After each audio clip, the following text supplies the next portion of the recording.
In this video I'm gonna show you how to create motion trails in After Effects. You can download this profile in the description down below. Making a new tutorial for each day of the year. Day 52 of 365. This method works with all type of layers, with image, text or anything. So in this case we are going to use a image. We have to add the effect echo.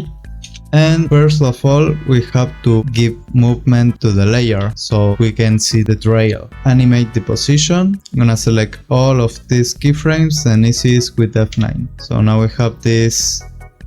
With the echo effect, we have to change the echo time. Here we are going to type -0.006. Go here to the middle of the movement. Increase the numbers of echo to something like 50. And you can also decrease the decay to something like 0.9 or even less. Change the echo operator to composite in front. This will make your image to stay in front of the echo. And you can see now we don't see any echo effect. That's why we have to pre-compose this. Press Ctrl+Shift+C and we're going to keep this option, leave all attributes. Hit OK and you will see nothing happens yet. That's why we have to enable this option, the continuously rasterize. It's this little star icon. And now you will see it will work. Okay, so now that you can see the effect, you can see what does the decay. So if we keep this to 1, you will see no. And if we put this 0.9, you will see a little decay. This is just the numbers of echoes. And you can change this number, the echo time. So you can bring this up by a little bit. So instead of 6, type 8 and you will see like more echo. And if you decrease this, the echo will be like closer. So I'm gonna keep this to 6.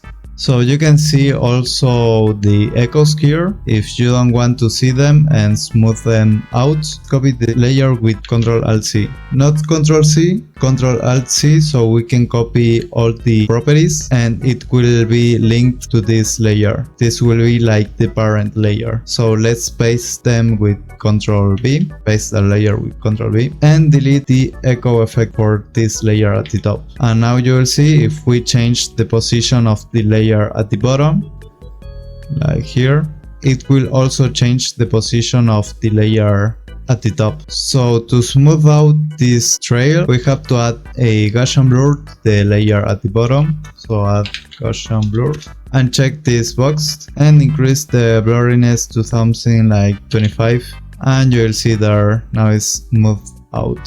But the logo is not that much visible, so to make the logo more visible, I'm gonna add a little glow effect to the layer at the top, increase the glow radius and decrease a little bit the glow intensity.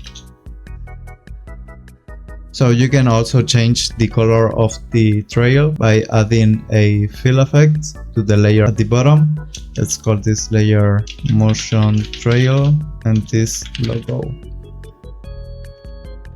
And you can change this to any color you want and also add a glow if you want. So you can modify this as you want. I'm gonna leave it like it was before. That's all for today's tutorial. You can download this profile in the description down below and I'll see you in the next tutorial. See ya.